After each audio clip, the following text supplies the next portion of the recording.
Good evening, unit holders of First REIT. Thank you for joining us this evening at the SIAS-First REIT virtual information session. As you know, First REIT will be holding its EGM on the 28th of January, and the agenda is to seek approval from shareholders on the acquisition of the 12 nursing homes. And we want to, these nursing homes are located in Japan as an interested person transaction. Now, First REIT is also proposing to issue 431.1 million new units at a consideration of 0.305 cents as partial consideration, amounting to 131.5 million to fund the acquisition. You unit holders will be eager to know how will this acquisition impact First REIT and your investments, and will this transaction cause a dilution to unit holders' value? So to help you make your informed decision on how you should vote at the EGM tonight, we have invited the senior management of First REIT to join us at this dialogue. Mr. Victor Tan on my immediate left is the Executive Director and CEO, and Mr. Adrian Chan on my extreme left, Lead Independent Director. They will share tonight with you more insights on this transaction, as well as provide you with more relevant information. Mr. Tan, and Mr. Chan will also address your questions. So please submit your questions via the Pigeonhole link provided to you on screen.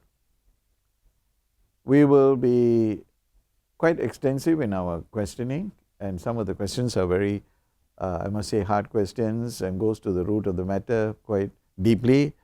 But I'm sure my gentleman on the left will be able to answer them adequately so that you can make the right decision. So without further ado, I will ask Mr. Adrian Chan to take the floor. Thank you very much, David. And thank you, everyone, all unit holders, for joining us this evening. I'm Adrian, Lead Independent Director of the Manager of First REIT. So we actually wanted to have another independent director here today, Martin, but due to delays in his flight from Europe, he's actually stuck at the airport right now. So we wish him all the best, and he sends his regards. Actually, we wanted the chairman of the board to also join us, but he's also stuck. His flight was delayed, rerouted in Europe, so I think we learned lessons about risk management in taking flights during this pandemic. Yeah. But today, we want to explain the choice that is before you and give you our take on it and give you a little bit more explanation than what you can read in the circular.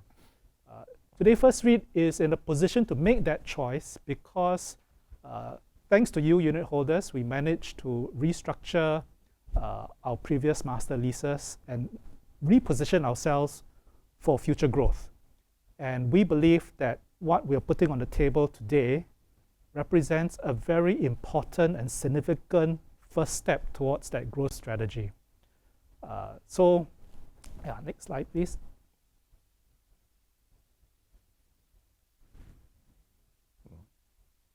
Yeah, so we'll try to keep the presentation that we have short so that we can continue taking questions. Maybe you can go next. I'll first go to the agenda. Well, that's a standard disclosure. These are awful pictures of us. We can skip. Okay, so this is the agenda. So a very quick overview of what we have planned for you today. Victor will basically take you through the two proposed transactions before you and how they fit into the 2.0 growth strategy of First REIT, which we unveiled quite recently. Then I will share the thoughts of the Independent Financial Advisor, or the IFA, and the independent directors. And then we'll take you through the next steps, what you need to prepare for before the EGM, and then we'll take questions. So I'll now pass the session over to Victor, who will take you through the rationale and the overview. Thank you, Adrian. Good evening to my fellow value unit holder. I also want to greet my fellow director who are joining us online as well. So first of all, I cannot stress this enough that I want to thank you once again, our unit holder and our sponsor, for supporting the restructuring exercise that was announced in November 2020 and was concluded in May last year. Okay, and we were able to not only stabilize performance, but pivot to growth in less than 12 months, only because we were all committed to this journey with First REIT together. Once again, we fully understand the severity of the restructuring. It was a painful exercise, it was a painful decision, but it is one that we had to take it to ensure the survival of First REIT. The market has recognized this as we delivered 59% in total return. Our unit price has also improved by 43% since 1st January 2021, up to most recently in 18th of January 2022. Excellent. Okay, having put the trust back on firm foundation, the board and the management has intense discussion and look at various permutation and option on what the pathway to strong, sustainable growth would look like for First REIT. And this has culminated in the 2.0 growth strategy, which we unveiled in December last year. And this is actually underpinned by 4 pillars. Firstly, we will proactively diversify into developed market. This includes Japan, UK, Europe, and Australia. Our goal is to diversify our geographical, asset, and tenant concentration risk. And this will reduce our Indonesia exposure to under 50% within the next 3 to 5 years. Secondly, we will reconfigure our portfolio to make it capital efficient. We will divest assets that are not working as hard as they should for us and channel the capital to high growth area. Thirdly, we will continue to strengthen our capital structure by diversifying our source of fund. We need fund to grow, but we want to do it in a way that does not place undue burden on unit holder. This can come in the form of green bond or similar sources. And fourthly, we are excited to pivot to ride the mega trend, including ESG, the aging population, because this is where the growth is. And as a healthcare REITs, we are perfectly placed to capitalize. In totality, these 4 pillars will guide First REIT business decision moving forward. And we are confident that the new strategy will allow us to be future ready and create greater value for investors in the long term. Let me now give you an overview of the proposed transactions. As you know, the first transaction is a transformational acquisition of 12 nursing homes in Japan, our very first foray into the country, which will diversify our geographical footprint and improve our risk profile. The second is to enter into a settlement agreement and to receive the settlement amount for the now terminated development work agreement adjacent to our Siloam Hospital Surabaya asset in Indonesia. There are a total of 4 resolutions to be voted on this EGM. As mentioned earlier, the independent director has recommended that unit holder vote in favor of all the resolutions. I will explain on the rationale for the transaction shortly, but let me provide a quick overview of each of the 2 transactions over the next 2 slides. These slides show an overview of the portfolio that we want to acquire in the proposed transaction. As you can see, these are quality assets. The 24.2 billion Japanese yen portfolio is a crown jewel in our sponsor existing network. And it comprises 7 assets in Sapporo and others spaced out in Nara, Nagano, and Kyoto. And these are assets that are master leased to third party. They are 100% freehold with full occupancy and a long 22-year weighted average lease expiry or WALE. The second transaction is to receive the proposed settlement of approximately 30.6 million Sing dollar. And this is related to the since terminated development work agreement next to Siloam Hospital Surabaya. We believe that these two transactions will create value for you, our unitholder.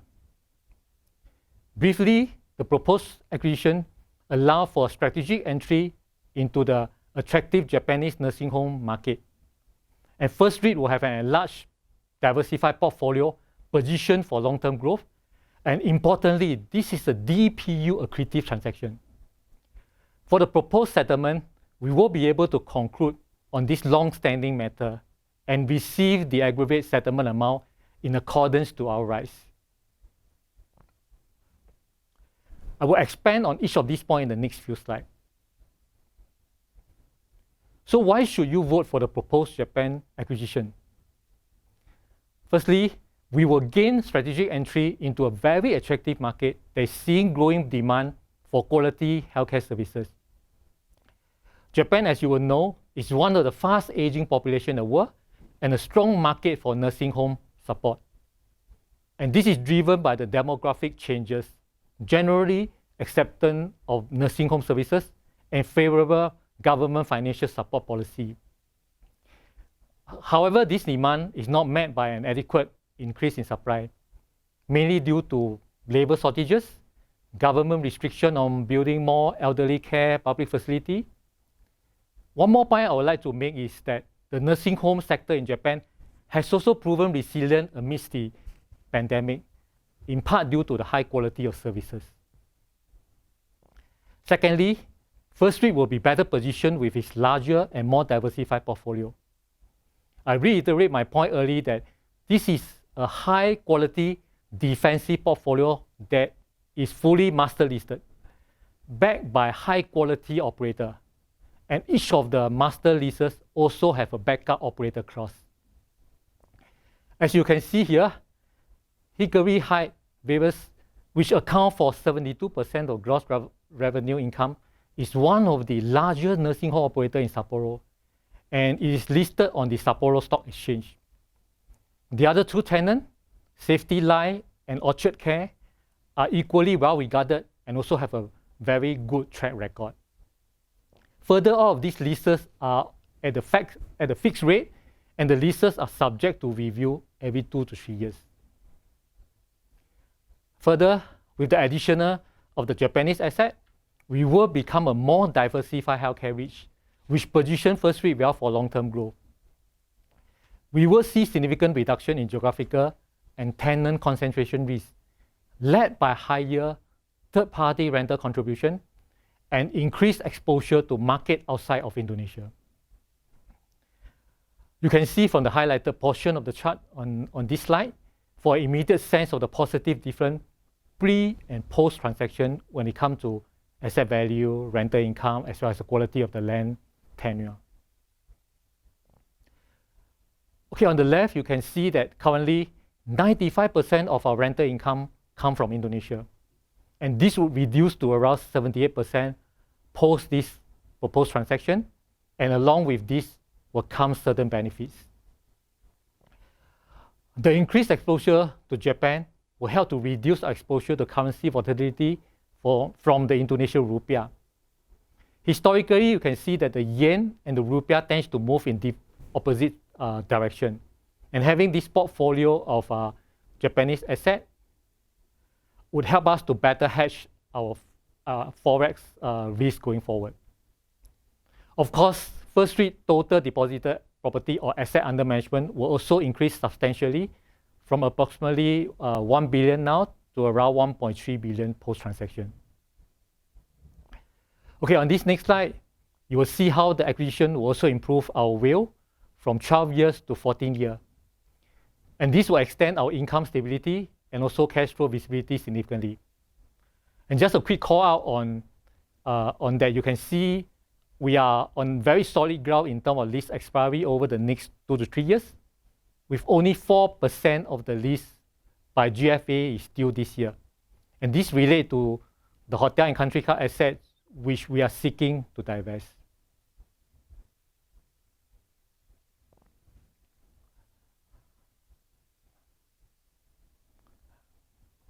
Okay, I understand that some of you may think that the DPU accretion does not seem significant.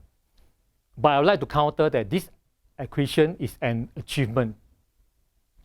We are now in the position to acquire a set of 12 high-quality assets in a mature, low-yield developed market like Japan, even though our existing distribution yield is close to 9%. And this could only be achieved with the strong support of our sponsor, which I will go into next. Okay, here I will take a bit of time to share how our sponsor and us have really worked hard together to put forward an option that are fully aligned with unitholder interests. Firstly, we are acquiring this quality asset at a discount of 3.8% to the higher of the two valuation. Secondly, we are securing a placement that is at a sizable 9% premium to the 3 months VWAP. And for the manager, we have agreed to forego our entire acquisition fees of $3 million. Taken together, the value of this support from the sponsor will come out to be around $26 million. And each of these 3 actions are all outside the norm for acquisition. And we are able to arrive at this outcome because both our sponsor and the manager truly believe that this is a transformational acquisition that will create long-term value for our unitholder. And to sum up from an investor perspective, if the acquisition go through, First REIT will become an even more attractive counter. Post-completion, our annualized yield will be around 8.9%, which compare very well to our S-REIT peer. And this is even as we add a quality portfolio to our mix. And because we are doing this on firm financial foundation, we are in a good position to deliver a more optimized capital structure. This is why we are confident of the ability of the proposed acquisition to deliver value for you, our unitholder. Let me move to the proposed settlement. As you are aware, in June of last year, we terminated a development work agreement adjacent to our Siloam Hospital Surabaya asset. And we have since come to an agreement with Lippo Karachi on the settlement for all fees that is relating to that agreement. And this comes to a total of around 30.6 million Sing dollar. If approved, the settlement will do 2 things for us.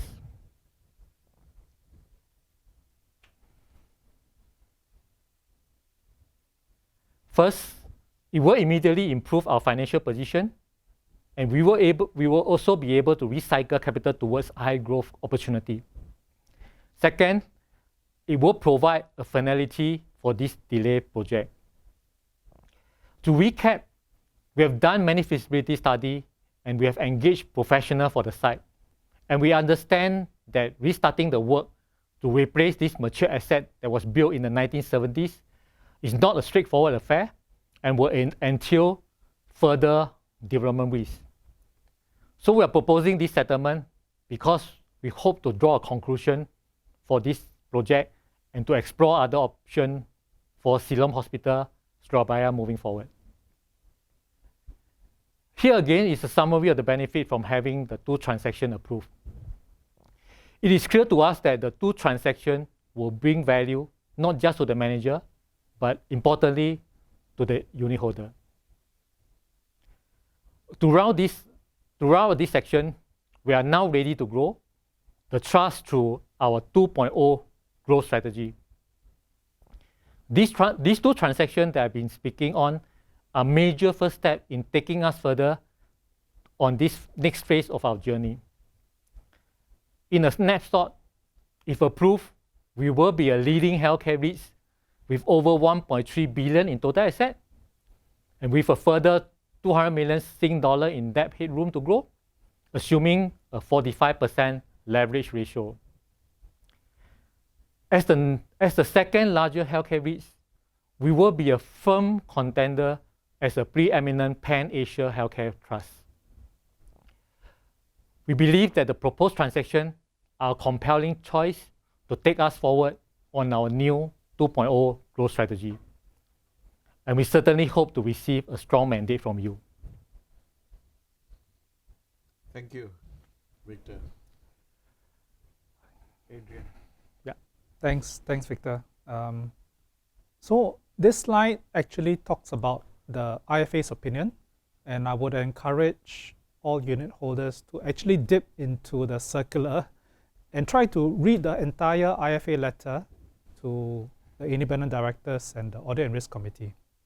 In summary, Sterling Coleman, which is our IFA, has advised the IDs and the Audit and Risk Committee to recommend voting in favor of each of the 4 resolutions. So based on that IFA opinion, the independent directors and the Audit and Risk Committee of the manager, we recommend that you do vote in favor of each of the 4 resolutions at this EGM. So just to summarize, Victor has already outlined to you what the growth strategy is and the choices you have.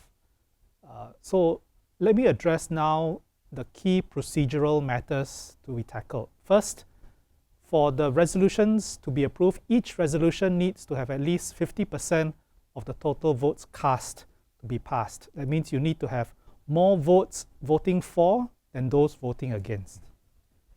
The other point to note is that resolutions 1 to 3 about the Japanese acquisitions are interconditional with each other and also conditional upon resolution 3.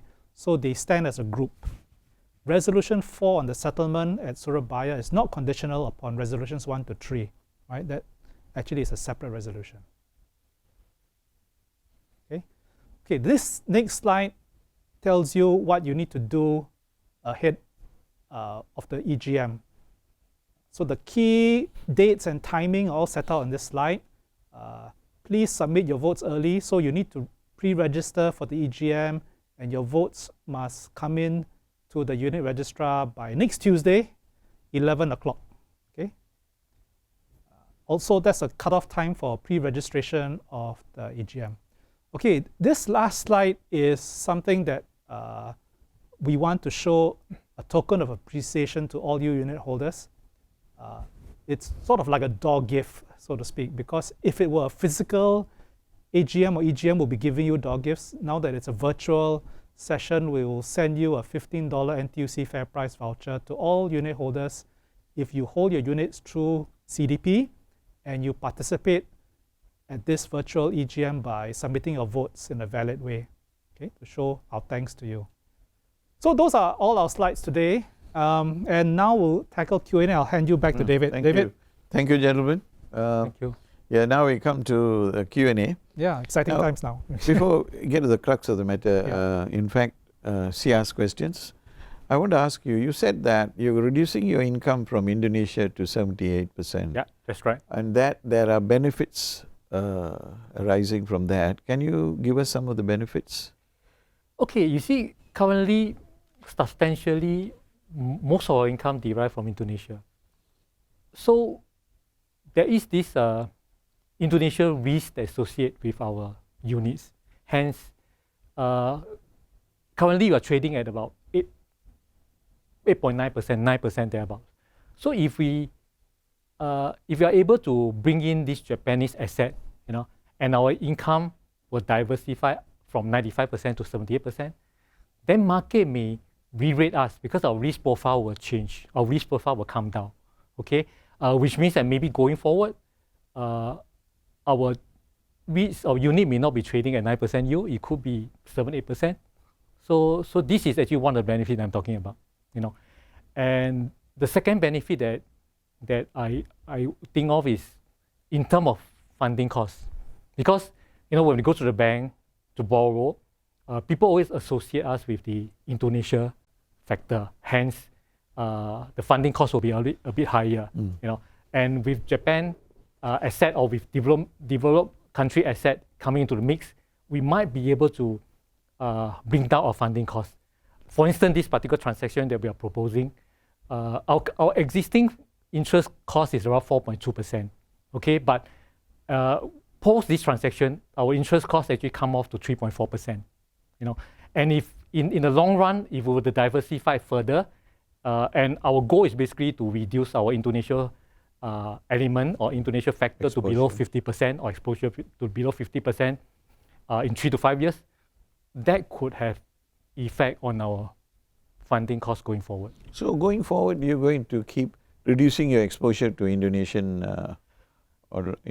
Yeah, that's right. I mean, one of our strategies, this First REIT 2.0 strategy, is basically for us to diversify outside of Indonesia. And one of the goals that we set ourselves is to diversify below 50% over the next 3 to 5 years. David, maybe I can just jump in here, because Great. actually I was a little bit nervous Yeah. at making that announcement, Yes. giving ourselves just a 3 to 5 year runway. Right. So basically it's telling the market that we are confident of growing, Yes. because we want to grow the ex-Indonesia part of the assets, right? So if this goes through, we'll drop from 95% to 78%. 78%. And we have 3 to 5 years to bring that 78% down to below 50. Yes. And we want to just go into mature, developed markets. You Yes. know, Japan is a no-brainer to me. Right. You Australia? know, Australia, UK, these are the mature markets that we want to try to actually smoothen out our risk profile so that the Yeah. market can accept us a bit more. More stable. More stable. That's We think that our Indonesian assets are good assets, by the Yes, way. yes, You know, of course. but we just It's need just to the perception have a balance. Yeah. and currency, Have a balanced credibility portfolio. of the That's right, currency. that's right. and- That's right. Yeah. But the Japanese currency would attract, some worries. It does, especially lately. It seems to have come out a little bit. But if you look at one of the charts that we showed early on, is that there is actually, the currency in terms of Japanese yen and Indonesian rupiah, they tend to move in the opposite direction historically. So there is a little bit of hedging mechanism here in the sense that, by adding the Japan portfolio, we will be able to manage our forex exposure. But obviously, we will also be looking at some hedging mechanism to further match, reduce our forex exposure Correct, going yes. forward. Yeah. And how has your, there is precedent, OUEHL would have managed this through various ways, right? They would have had a certain mechanism in place, and it wouldn't be far from that. Definitely. I mean, post the restructuring, post restructuration, definitely we'll be looking at how we can manage our forex exposure. In terms of looking at some hedging tool, hedging mechanism going forward. Yeah. Good. So let's get back to key markets going forward. Yeah. That seems exciting that you want to move into stable Developed market. markets. Yeah. Under the First REIT 2.0 strategy, the manager is seeking to diversify the REIT to have a majority of assets in developed markets, as you said, in 3 to 5 years. Now, this proposed acquisition is the first important step in realizing the new strategy, right? Yeah, that's correct. So the question is, what is the targeted weightage for Japan with the new strategy? All right. And what are the other key markets and the REIT's targeted weightage? Just to re-emphasize. Okay, this particular transaction that we are proposing, basically to acquire 12 high-quality nursing homes in Japan, is our very first step towards realizing this First REIT 2.0 strategy. And once it's completed, as we mentioned earlier, our weightage in Indonesia will reduce from 95% to 78%. Okay. And immediately, outside of Indonesia will be around 20+%. Okay. And once we establish our footprint in Japan, we definitely can look at adding more assets over there. And some of the key market that we are looking at, key developed market that we're looking at, which Adrian has alluded to early on, is Australia, UK, Europe. For example. As to the weightage, I think it's still a little bit early for us to say anything. But we definitely will be looking at it, and if it makes sense for us to acquire, we'll definitely. Singapore is an aging population, fast growing. Yeah, we have a Singapore exposure. You got one talking to you, he's quite old. Yeah. Right. Yeah. So, why not Singapore? No, I mean, we have been looking at Singapore all this while. Singapore is definitely a market that we definitely look at, but unfortunately, we are in the healthcare space, and healthcare asset by far there's not many opportunity around At the moment. David, And all these Singapore assets are expensive. And it's also Expensive. very Very assets. expensive, fully valued, very But hard to surely, get bargains. you could Yeah. prompt a government policy we are to always actually- looking. yes, We are yeah. always looking. Victor has been given the job to continue looking. Continue looking, yes. I mean, we have been acquiring nursing home way back in 2007, and since then, we have not been able to add on to to the Singapore portfolio. We have been trying very hard, but we will continue to look at Singapore market, and who knows, maybe. I mean, HDB land, JTC land, long leases, and if there are a lot of people who could afford, middle class and above, who have the cash, and children are not anymore looking after old people that easily because they have to work and it's becoming stressful, right? So my idea is that First REIT is well positioned to look at Singapore market in the long term. Yeah, definitely. Right? Yeah. Okay, don't leave me out. The other point is, does it mean that the REIT will not consider any new Indonesian assets, at least in the near term? Not necessarily. Okay, one of our 2.0 strategy is actually to look at, maybe divest some of our non-core, non-performing asset, and some of this could be Indonesia, so which means that we can actually reduce our Indonesia exposure, but at the same time, if there are Indonesia assets that truly make sense for us to acquire, we definitely will look at it. More so if it's coming from third party outside of the group. But still maintaining the 78%. But in the long run, as we diversify out into different markets, we will still be able to bring down. It must be accretive. It must make sense. The worry of the unit holders always is my DPU going to be. Yeah, correct. It must so be so that's comforting. Yeah. But the main worry now in this exercise, which you need to dispel tonight, is dilution. Yeah. Because you're going to you're issuing something like 431. That's right. 431.1 million new shares. So naturally, the value. Therefore, the question is, the manager has stated that the consideration unit issue price of 0.305 was determined based on negotiations between the manager and the OUELH. This was based on the consideration price of 0.305 being equal to the closing price on 7th December, 2021, being the date of the JMF sale and purchase agreement, and at a 9.3% premium to First REIT's 3-month VWAP of 0.279. Now, if unit holders were to look at the latest available NAV stroke unit of 35.12 cents, as of 30th June 2021, the issue price would be at a 30% discount, The dilution would be considerable to existing unit holders, they feel, given that 431.1 million new units will be issued. So the first question is, was the manager negotiating with the sponsor vendor from a position of strength? Second question is, did the board consider pushing back this relatively large acquisition and instead move forward with other smaller accretive acquisitions, first to narrow or close the unit price discount to its NAV? Let's take these two first.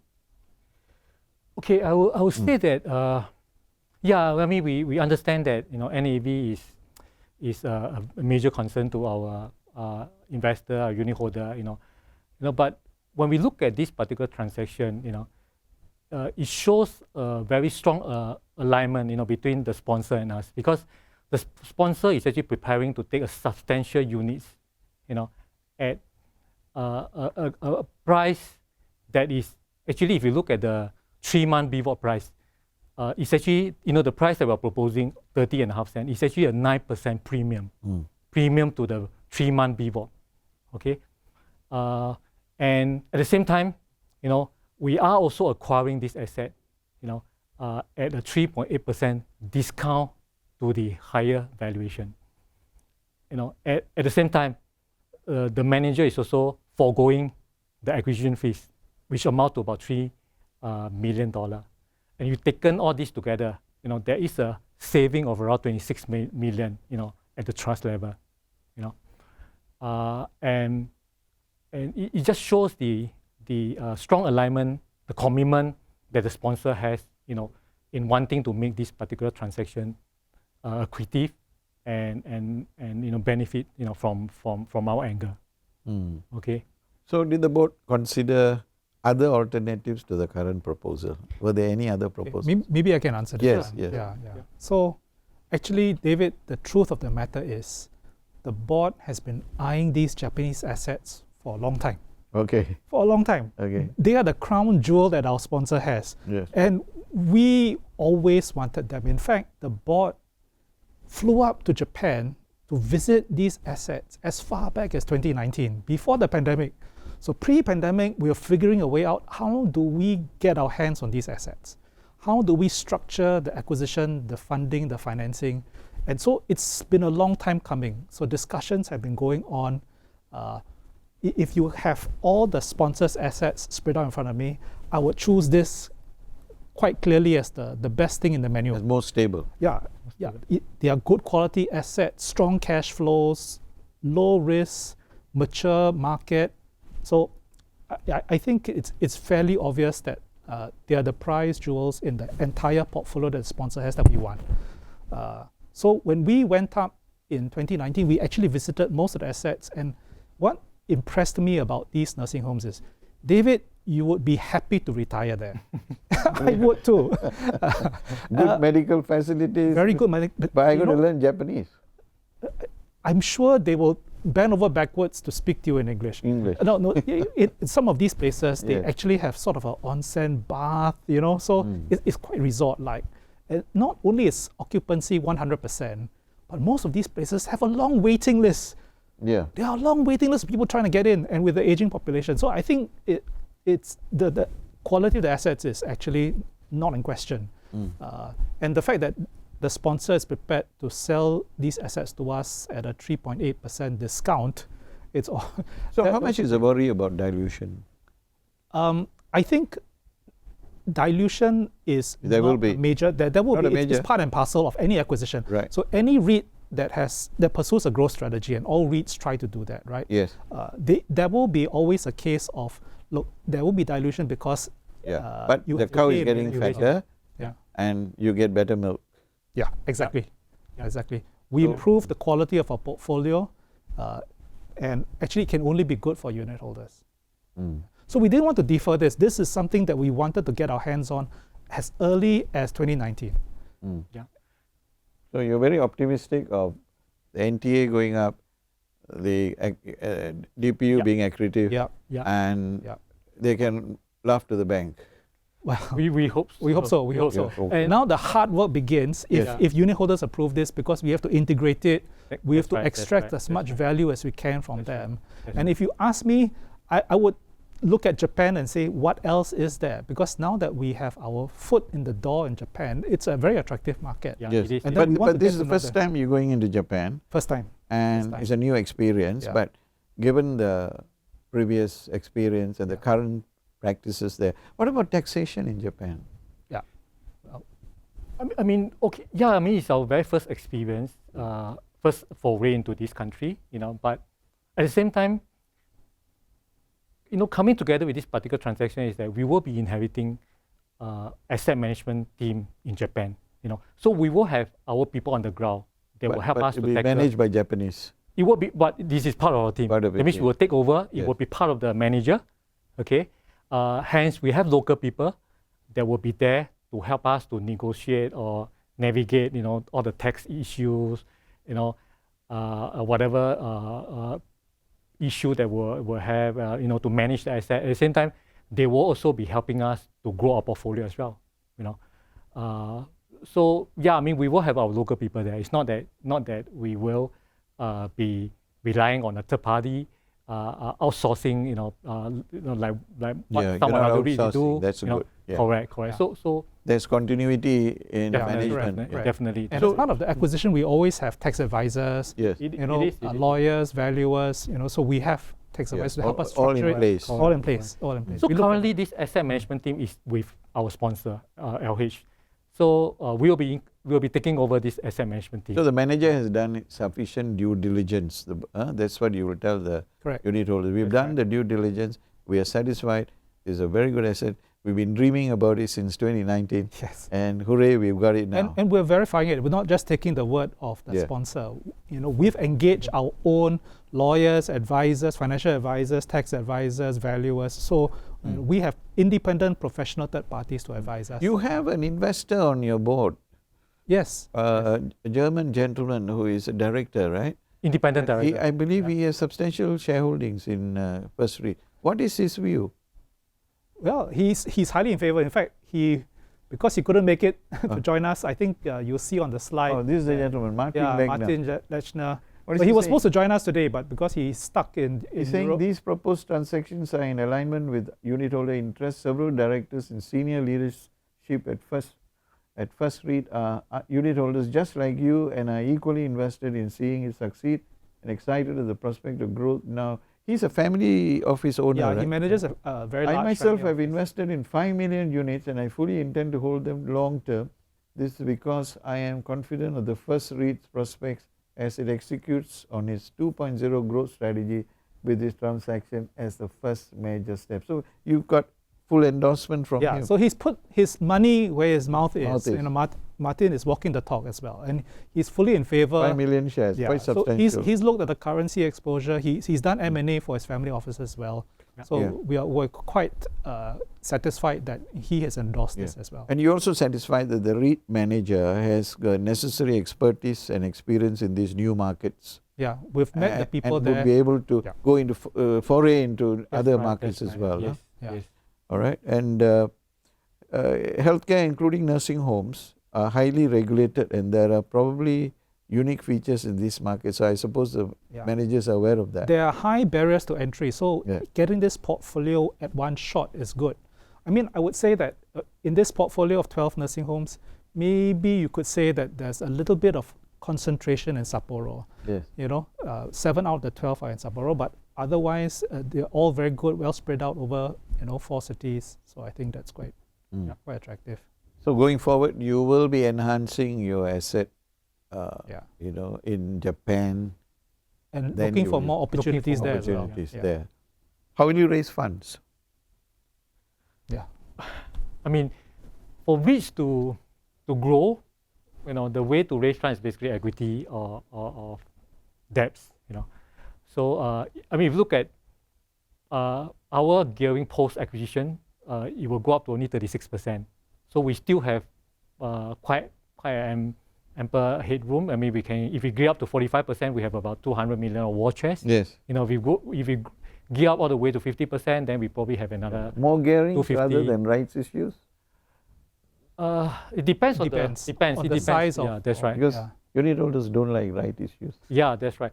Maybe not so much of right issue. Yeah. It has to be a combination of equity and debt. Maybe without equity, it would be placement. Yes. Maybe this time around, instead of placing to our sponsor, we could place to strategic investor. Strategic investors. Yeah. Yeah. You have a strategic investor, big one.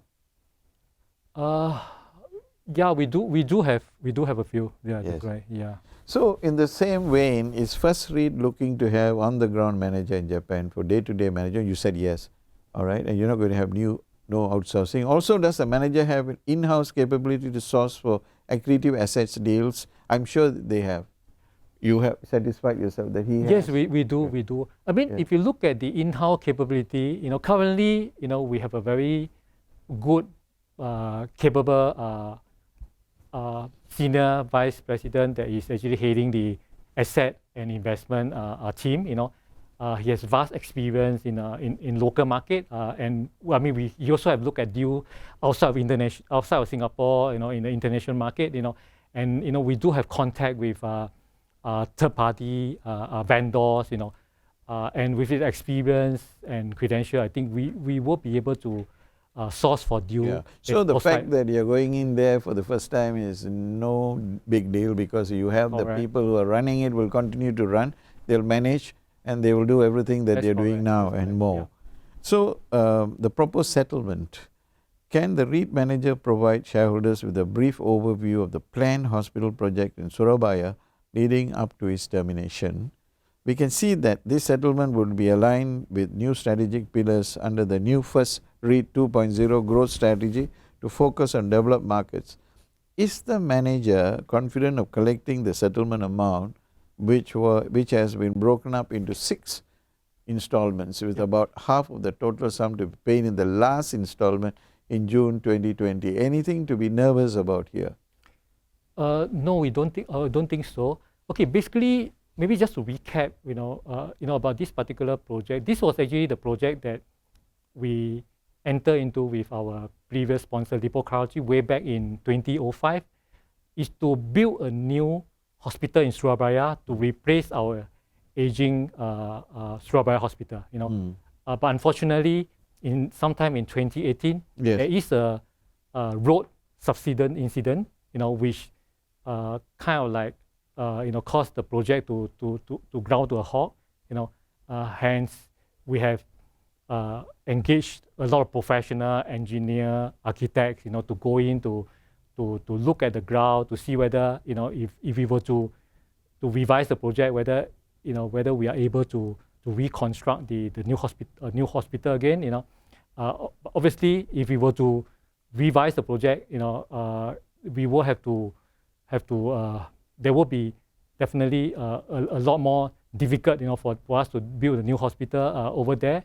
Hence, we have decided to negotiate with Lipo Karachi for them to pay us the full settlement, which is amounted to about 30.6 million Sing dollar. And we believe that this is a very good solution for us to be able to get out of this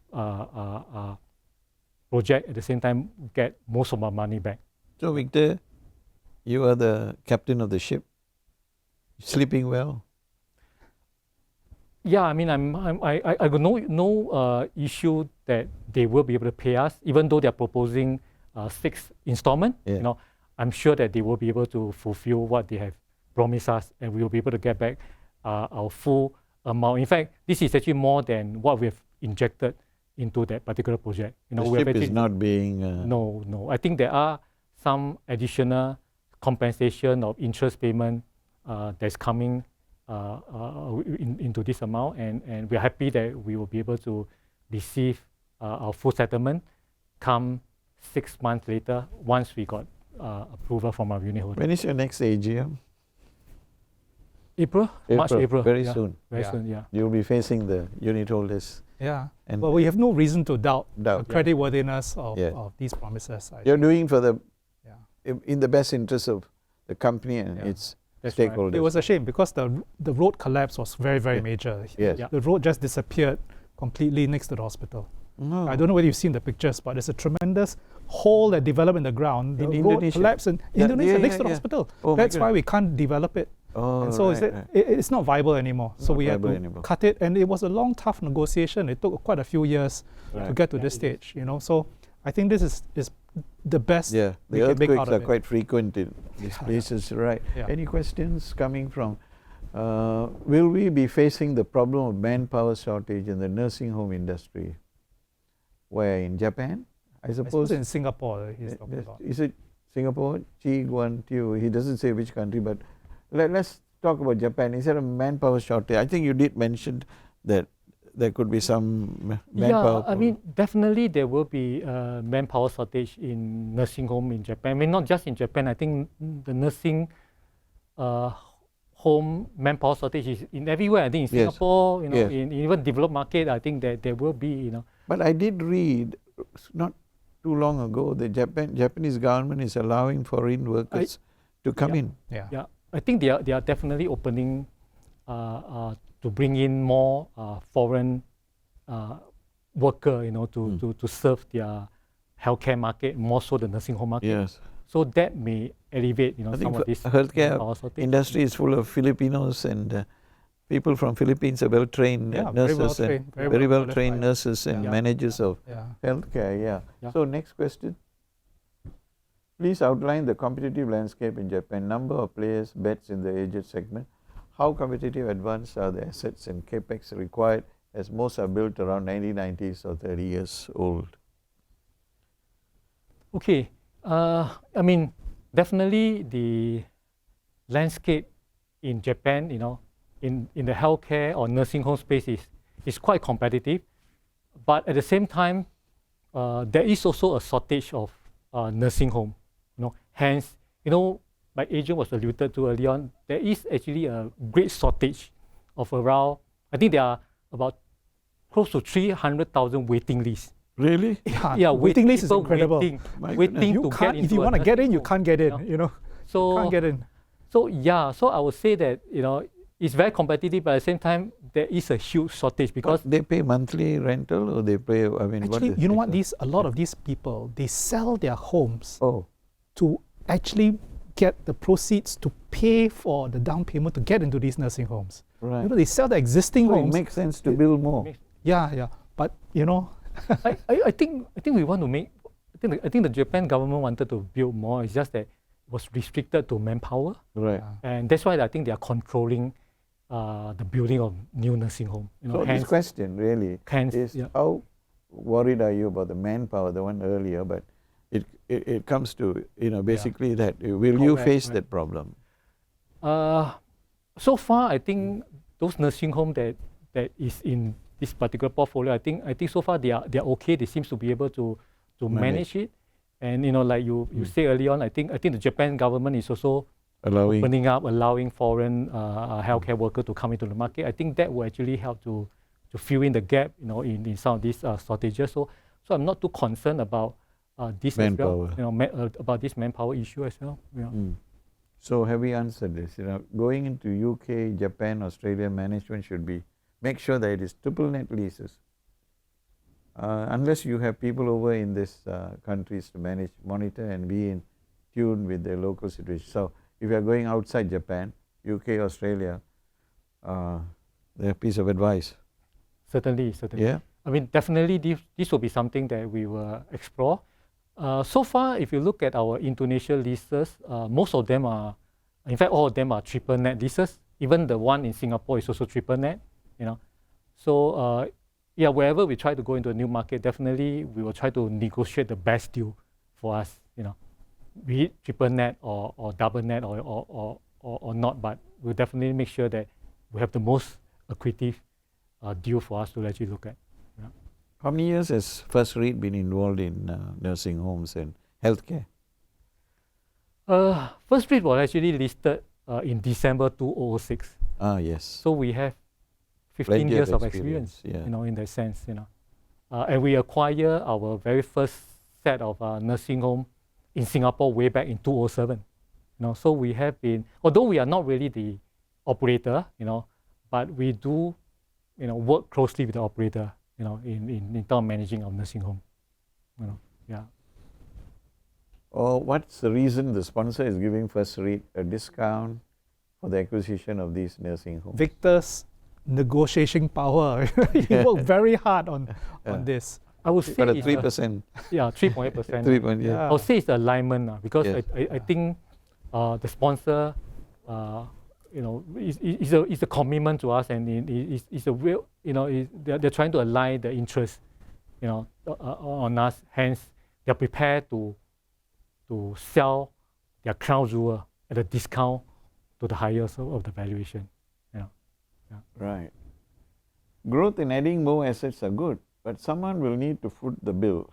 With the 3 to 5 year timeline, would that imply for more recapitalization exercises to come? Any assurance on this? I mean, you're thinking of rights issues. Yeah, I think I also highlighted early on is that, it's not just our REIT. If you look at every REIT, in order to grow, you will need to raise more funds. And the fund can only come from two sources, equity and debt. And when we look at equity, not necessarily will be in a form of right issue. We can always do placement, or we can even do consideration unit. Like for instance, our case, whereby we issue new units to the vendor so that they can actually take on new units. So going forward, if we were to grow in new market, one of the way we could structure the deal is by allowing vendor to take some unit in us. So there is some form of interest alignment as well. Right. Yeah. Right. Reduce the Cash liability. outlay. Yes. That's outlay, that's right. Okay. Next, Tan Su Liang. When raising fund for acquisition, make sure that it is still DPU accretive with the additional new shares issued. Perhaps the performance fee of First REIT should be based on the DPU increase instead. Right? It's a good point. It's a good It is, point. it is, Good point. it is, it Good point. Good point. Yeah. Thanks, Yes. Mr. Right. Tan Thank Su you. Liang. Next. Yeah. Any more? No more. Okay. So actually we have covered most of the areas. Perhaps you could round up. Yeah. David, thanks, David. Maybe just allow me to say one final thing Yes. before we close this session. I'm very, very excited, especially with this transaction. I've been with the manager of the company for 14 years. In fact, this is actually the probably the end of my 14th year. I've never been so excited about this particular transaction. And You see First REIT growing. yes, because the reason why I'm excited is because now we really have a clear strategy, which is the First REIT 2.0 growth strategy. And with the support of my fellow director and the board, and also with the strong support from and commitment from my parents, OUE and OUE Lipo Healthcare, together with my team, I think we are on the right track. We are on the right path, and we want to achieve and deliver sustainable return and growth to our unit holder. And this is what we have been doing in the past, okay? And that's why I'm excited. And this particular transaction that we're proposing is a major first step for us heading into the right direction. That's why I say I'm very excited. And I really hope that the unit holder will support us, in this transaction so that we can actually move. The last time trust. you appealed to the unit holders, they came forward to support you. Now they are benefiting by way of when the unit gone up. And can they therefore go to sleep saying, okay, we will trust Victor and the board, we will get more? We hope so. I think the difficult transaction was really the master lease. Restructuring. That was really tough. And it was painful. Yeah. But at least it cleared the decks and enabled us to take this first step. So this first step is an exciting one because now we see the path ahead of us, and it's quite well lit. Yeah. Okay. Since AGM is in April, you will be talking more about this, and hopefully, the family of First REIT will give you the full support. And I wish you both the best. Thank you Thank you. so much, Thank you, David, David. and thank you, unit holders.